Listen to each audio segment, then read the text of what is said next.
इदं ते नातपस्काय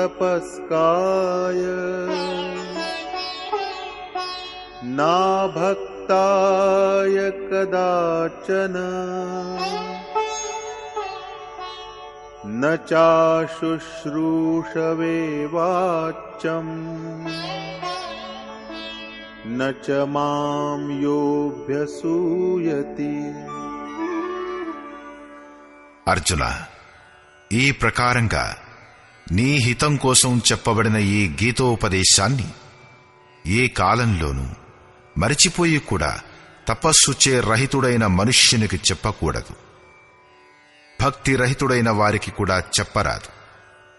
వినడానికి ఇష్టపడని వారికి కూడా చెప్పరాదు. నన్ను నిందించు వారికి, ఈ దోషం ఆ దోషం అంటూ తప్పుడు ఆలోచన చేసేవారికి కూడా చెప్పరాదు. శ్రీకృష్ణుడు గొప్ప మహాపురుషుడే కదా. అతని కాలంలోనూ స్తుతించేవారితో పాటు నిందించువారు కూడా ఉండే ఉంటారు. వీరికి చెప్పరాదు. కాని స్వాభావికంగా అడిగే ప్రశ్న ఏమిటంటే, ఎవరికి చెప్పవచ్చును అని. చూద్దాం.